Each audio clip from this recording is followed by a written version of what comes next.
Study IQ IAS, अब तैयारी हुई affordable. Lakhpati Didi. Welcome to study IQ। मेरा नाम है आदेश सिंह। महिला सशक्तिकरण या वुमेन एम्पावरमेंट।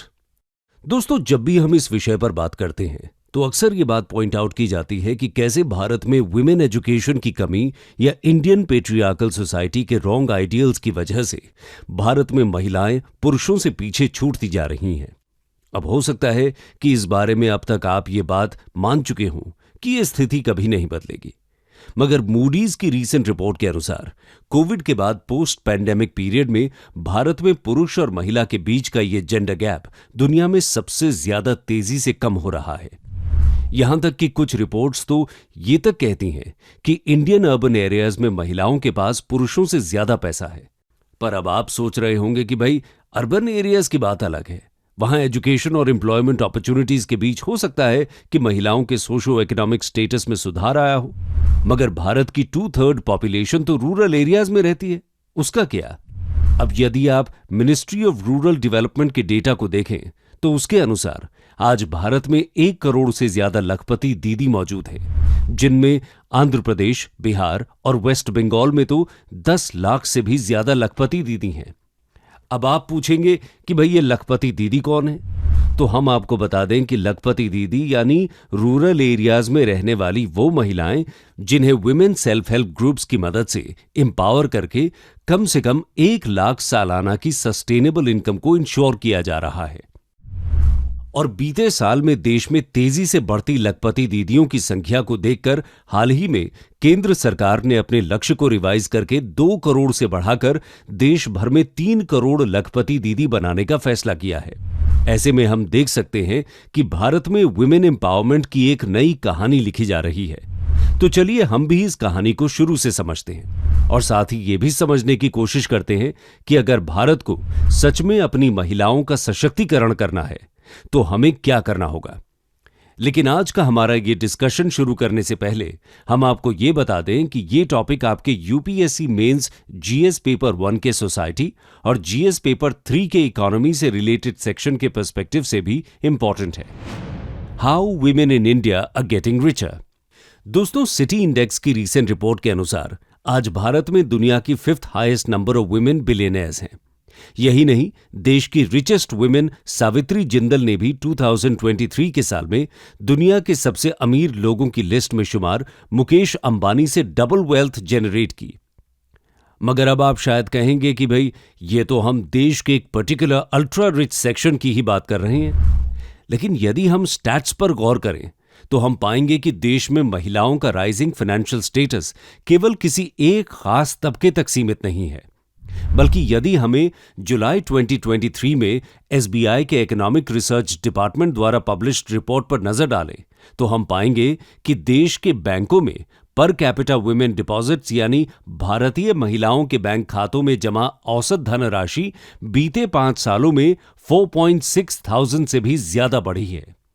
और ये राइज रूरल और सेमी अर्बन एरिया से लेकर अर्बन और मेट्रोपॉलिटन सिटीज तक समान रूप से देखने को मिलता है।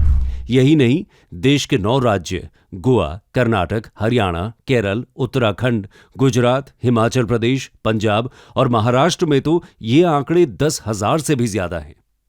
इसी कड़ी में मार्सेलस इन्वेस्टमेंट्स द्वारा रिलीज्ड एक रिपोर्ट ये फैक्ट एस्टैब्लिश करती है कि आज देश के अर्बन एरियाज में रहने वाली महिलाओं के बैंक अकाउंट्स में पुरुषों के मुकाबले ज्यादा डिपॉजिट्स हैं। लेकिन भारत में महिलाओं की बेहतर होती आर्थिक स्थिति केवल उनके बैंक अकाउंट डिटेल से ही नहीं, बल्कि सोसाइटी में इन जनरल बेहतर होते सोशो इकोनॉमिक पैरामीटर्स से भी देखी जा सकती है। यही कारण है कि यदि हम जमीनी स्तर की बात करें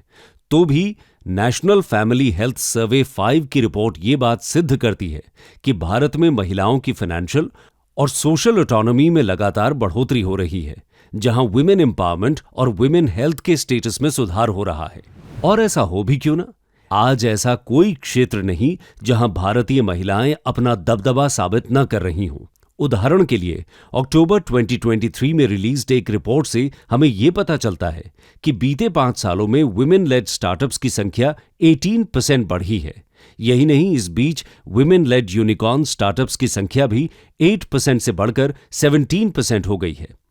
यहां हम आपको याद दिला दें कि यूनिकॉर्न स्टार्टअप्स उन स्टार्टअप कंपनीज को कहा जाता है जिनकी वैल्यू $1 बिलियन से ज्यादा होती है।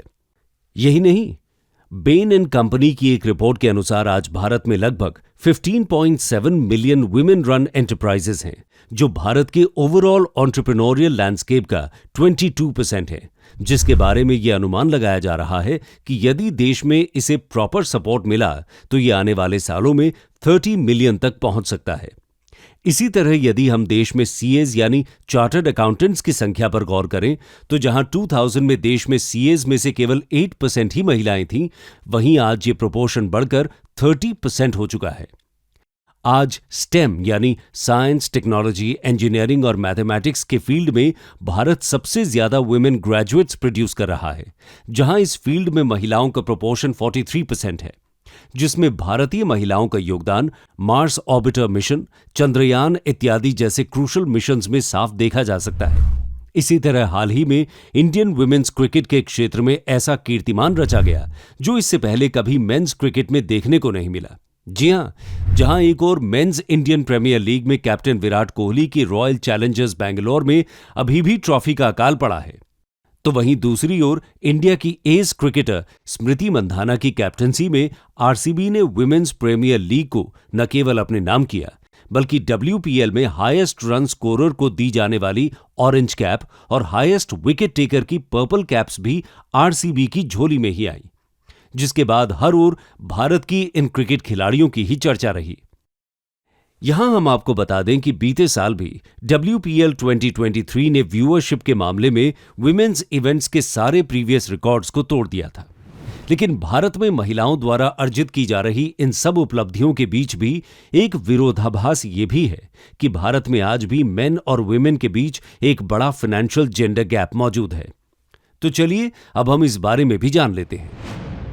The big gender gap. दोस्तों, हाल ही में रिलीज हुए periodic labour force survey report 2022-23 के अनुसार देश की वर्कफोर्स में हमारी महिलाओं का पार्टिसिपेशन महज 37% है।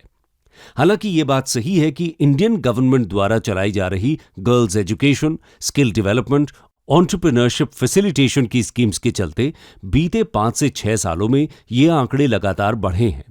मगर आज भी ये चाइना के 60% और ग्लोबल एवरेज के 47% के आंकड़े से काफी कम है। यही नहीं, नेशनल फैमिली हेल्थ सर्वे के अनुसार देश की पॉपुलेशन में 48% का शेयर होने के बाद भी देश की जीडीपी में वुमेन का कंट्रीब्यूशन महज 18% है। यही कारण है कि अगर हम वर्ल्ड इकोनॉमिक फोरम द्वारा रिलीज्ड 2023 के जेंडर गैप इंडेक्स को उठाकर देखें तो भारत जेंडर पैरिटी के मामले में दुनिया में 127वें पायदान पर खड़ा नजर आता है, जिसमें भले ही भारत ने 2022 के अपने 135th रैंक से बेटर परफॉर्म किया हो, मगर आज भी हम अपने पड़ोसी 59th रैंक पर खड़े बांग्लादेश, 103 पर खड़े भूटान, 107 पर खड़े चाइना, 115 पर खड़े श्रीलंका, 116th रैंक पर मौजूद नेपाल से कहीं पीछे हैं।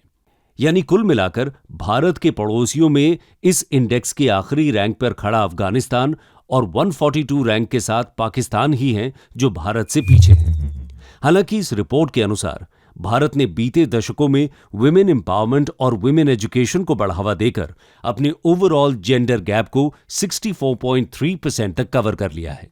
लेकिन यही रिपोर्ट ये बात भी पॉइंट आउट करती है कि इकोनॉमिक पार्टिसिपेशन और अपॉर्चुनिटी की पैरिटी के मामले में भारत अब भी मर्द और औरत के बीच के इस अंतर को महज 36.7% ही कम कर पाया है।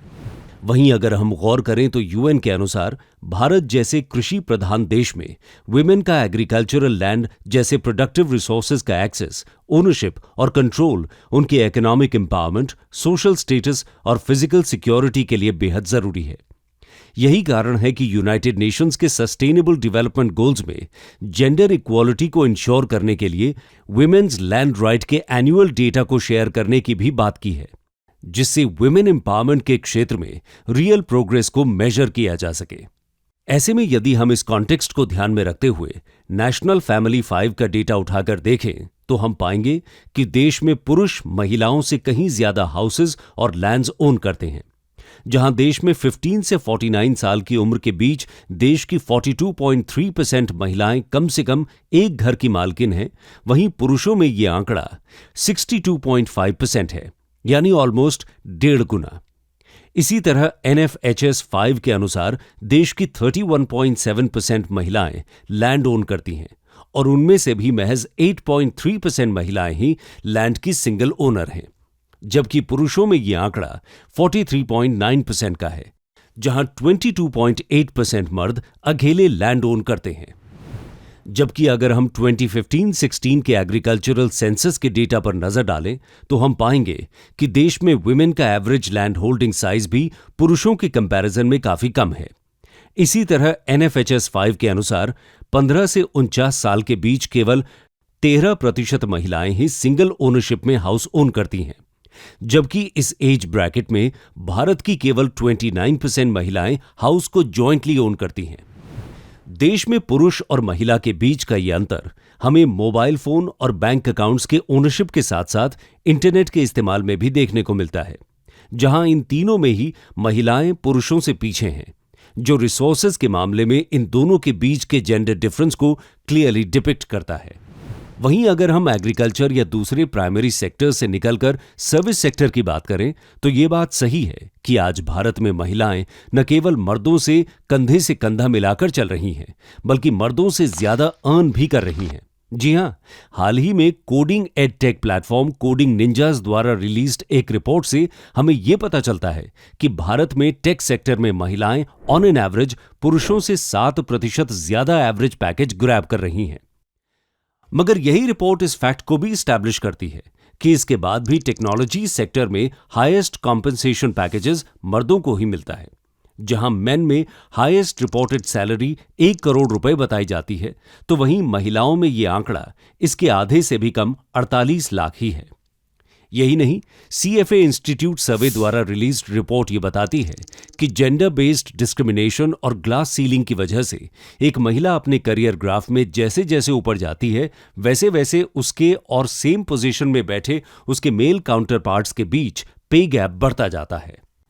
यहां तक कि पीरियोडिक लेबर फोर्स सर्वेज के डेटा के आधार पर की गई स्टडी यह बताती है कि भारत में मेन और वुमेन के बीच income gap self employed individuals के केस में सबसे ज्यादा 2.6 गुना है। हालांकि इसके पीछे एक्सपर्ट्स का यह तर्क है कि हाउस होल्ड रिस्पॉन्सिबिलिटीज की वजह से महिलाएं मर्दों के कंपैरिजन में कम नंबर ऑफ आवर्स पुट कर पाती हैं। मगर फिर भी आवली अर्निंग के बेसिस पर तैयार किए गए ग्राफ भी अलग अलग सेक्टर्स में इस वेज गैप को 1.1 से 1.82 टाइम्स के आसपास रखते हैं। दूसरी ओर यदि हम देश के एंटरप्रेन्योरशिप एनवायरनमेंट पर गौर करें तो हम पाएंगे कि जहां एक ओर हम अपने देश की महिला एंटरप्रेन्योर्स पर गर्व करते नहीं थकते, वहीं मास्टरकार्ड की 2022 की Mastercard index of women entrepreneurs Bharat को ग्लोबली 65 देशों की लिस्ट में 57th रैंक पर रखता है। इस रिपोर्ट के अनुसार देश के बिजनेस में महिलाओं का शेयर और वुमेन एंटरप्रेन्योर्स के फंडिंग पुरुषों के मुकाबले बेहद कम है। जहां एक रीसेंट रिपोर्ट के मुताबिक गवर्नमेंट स्कीम्स और प्रमोशंस के बावजूद 2021 में देश के वेंचर कैपिटल फंडिंग का महज 0.3% ही वुमेन लेड स्टार्टअप्स को दिया गया। मगर अब भारत के लिए इन आंकड़ों को बदलना बेहद जरूरी है, और ऐसा इसलिए है क्योंकि यदि हमें अपने डेमोग्राफिक डिविडेंड का फायदा उठाना है या अपने लिए एक बेहतर कल का निर्माण करना है, तो हमें अपनी आधी आबादी को आगे लाना होगा।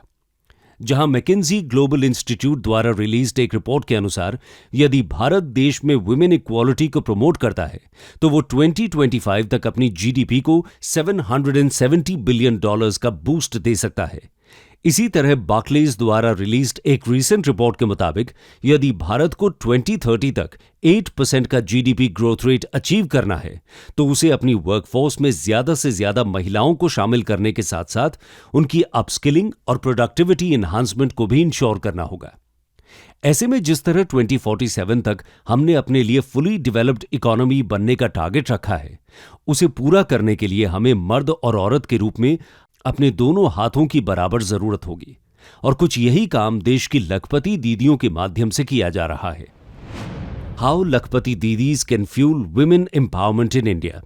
दोस्तों, यदि भारत को डेवलपमेंट की सीढ़ियां चढ़नी है तो उसे अपना ध्यान केवल वुमेन एम्प्लॉयमेंट को बढ़ावा देने पर केंद्रित नहीं रखना है, बल्कि उसका ध्यान रियल सेंस में वुमेन एम्पावरमेंट पर होना चाहिए, जिसका मकसद केवल वर्कफोर्स में वुमेन के पार्टिसिपेशन को इंप्रूव करने के बजाय उसके क्वालिटेटिव इंप्रूवमेंट पर होना चाहिए, जिसकी शुरुआत भारत के रूरल एरिया से होना बेहद जरूरी है। जैसा होते हुए हमें लखपति दीदी स्कीम में भी देखने को मिल रहा है, जहां वुमेन सेल्फ हेल्प ग्रुप्स की मदद से महिलाओं को हैंड ऑन स्किल ट्रेनिंग देकर एम्प्लॉयबल और फाइनेंशियल लिटरेसी देकर सही मायनों में एंटरप्रेन्योर बनाया जा रहा है। इसके जरिए वुमेन सेल्फ हेल्प ग्रुप्स को भी फाइनेंशियली और टेक्निकली सपोर्ट करके देश के रूरल एरियाज में एक सिनर्जी पैदा करने की कोशिश की जा रही है, जिससे देश के कोने कोने में महिलाओं को फाइनेंशियल असिस्टेंस, क्रेडिट सपोर्ट और स्किल एनहांसमेंट इंटरवेंशंस की मदद से उनके लाइवलीहुड को सस्टेनेबल बनाया जा सके, जिससे देश भर में फाइनेंशियल और सोशल इंक्लूजन के साथ साथ ओवरऑल कम्युनिटी और सोशल डेवलपमेंट को भी प्रमोट किया जा सके। इसी सिलसिले में हाल ही में गवर्नमेंट ने ड्रोन दीदी की भी शुरुआत की है, जहां government 15,000 women lead self help groups को एग्रीकल्चरल ड्रोन्स और उसके ऑपरेशन से रिलेटेड ट्रेनिंग प्रोवाइड करवाएगी, जिससे वो आगे जाकर रूरल एरियाज की महिलाओं को क्रॉप मॉनिटरिंग, फर्टिलाइजर स्प्रेइंग और सीड सोइंग के क्रूशल टास्क में ट्रेन करके गेनफुल एम्प्लॉयमेंट पैदा करने में सक्षम करेगा। अगर हम ब्रॉडर पर्सपेक्टिव में देखें तो इससे न केवल रूरल एरियाज में रह रही महिलाओं के फाइनेंशियल स्टेटस में बढ़ोतरी हो रही है, बल्कि इससे रूरल डेवलपमेंट और पॉवर्टी एलिविएशन का भी रास्ता साफ हो रहा है। वहीं इस काम में देश में तेजी से डेवलप होते सेल्फ हेल्प ग्रुप्स भी एक अहम भूमिका निभा रहे हैं, जहां सेल्फ हेल्प ग्रुप्स के बेहतर होते फाइनेंशियल परफॉर्मेंस को डिपिक्ट करने के लिए रूरल डेवलपमेंट मिनिस्टर ने यह बताया कि इन ग्रुप्स का एनपीए यानी नॉन परफॉर्मिंग एसेट जो 2014 में 9.58% था, वो अब गिरकर 1.8% रह गया है। और ये तब है जब मिनिस्ट्री के डेटा के अनुसार 2013-14 से लेकर अब तक सेल्फ हेल्प ग्रुप्स ने 6.96 लाख करोड़ रुपीस का बैंक क्रेडिट एक्सेस किया है, जो उनकी फाइनेंशियल अकाउंटेबिलिटी और इफेक्टिव फंड यूटिलाइजेशन को सिद्ध करता है। भारत जैसे डाइवर्स देश के लिए उसके सेल्फ हेल्प ग्रुप्स का सक्सेसफुल और इफेक्टिव होना इसलिए भी जरूरी है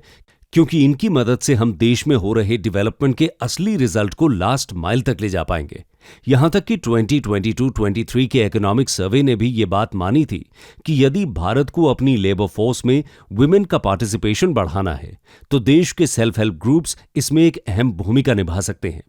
हालांकि अगर हम गौर करें तो दिल्ली, तमिलनाडु, कर्नाटका, केरला, तेलंगाना और पंजाब जैसे राज्यों में महिलाओं के लिए चलाई जा रही फ्री बस सर्विसेज भी वुमेन एम्पावरमेंट का एक सशक्त माध्यम साबित हो रही हैं, जहां ये स्कूल जाने वाली बालिकाओं से लेकर अपने घरों से दूर जाकर काम करने वाली महिलाओं तक सबकी राह आसान कर सकती हैं। साथ ही जिस तरह गवर्नमेंट द्वारा देश भर में वुमेन एंटरप्रेन्योरशिप को प्रमोट करने के लिए वुमेन एंटरप्रेन्योरशिप प्लेटफॉर्म, महिला उद्यमी योजना, trade, stand up India scheme, महिला कॉयर योजना, उद्यम शक्ति पोर्टल इत्यादि चलाई जा रही हैं। हो सकता है आने वाले समय में इन्हीं में से कुछ लखपति दीदियां सक्सेसफुल एंटरप्रेन्योर्स बनकर करोड़पति दीदियों में तब्दील हो जाएं और खुद अपने आप में ऐसे एम्प्लॉयमेंट जनरेटर बने जो देश की अन्य महिलाओं को भी सशक्त बनने का माध्यम बने। कंक्लूजन। दोस्तों, भारतीय सनातन सभ्यता के आधार स्तंभ यजुर्वेद में एक श्लोक है, सा विश्वायुः सा विश्वकर्मा सा विश्वधायः इंद्रस्य त्वा भागम सोमेन तनंचिम विष्णो हव्यरक्षम, जिसका मतलब है नारी सारे संसार का जीवन है, वो ही इस संसार की विश्वकर्मा या क्रिएटर है, वो ही इस संसार की जननी है, वो ही है जो इंद्र की तरह सभी इच्छाओं को काबू करती है, वो ही है जो सोम की तरह जीवन देती है और वो ही है जो विष्णु की तरह इस संसार का पालन पोषण करती है। इसीलिए तुम्हें उसकी रक्षा करनी चाहिए, वो ही इस जीवन की सभी समस्याओं का समाधान है। ये श्लोक अपने आप में यह सिद्ध करने को काफी है कि हमारे समाज में हमेशा से नारी का क्या स्थान रहा है, जहां पुरातन काल से ही कभी भी एक महिला को पुरुष से कमतर नहीं माना गया। लेकिन इसे हम कालचक्र की विडंबना या डाइकोटमी ही कहेंगे, कि ऐसी सभ्यता में भी समय का ऐसा घुन लगा कि हमने अपनी नारियों को खुद ही पीछे धकेल दिया। मगर अब समय आ गया है कि हम अपनी ये गलती सुधारें और एक ऐसे भारत का निर्माण करें जिसे हर मायने में विश्व गुरु कहा जा सके, जहां की बेटियां, बहनें और माएं इतनी सक्षम हों कि वो खुद आगे बढ़कर हमारे समाज और हमारे देश को प्रगति की एक नई दिशा दे सकें। दोस्तों, इस बारे में आपके क्या विचार हैं? हमें कमेंट सेक्शन में जरूर बताइएगा। इसी के साथ अपने वीडियो डिस्कशन को हम यहीं समाप्त करते हैं, लेकिन जाते जाते यूपीएससी एग्जामिनेशन के रेलेवेंस को देखते हुए इस टॉपिक से जुड़ा एक सवाल आपके लिए छोड़े जा रहे हैं, और वो सवाल है, examine the role of gig economy in the process of empowerment of women in India. Study IQ IAS, अब तैयारी हुई अफोर्डेबल।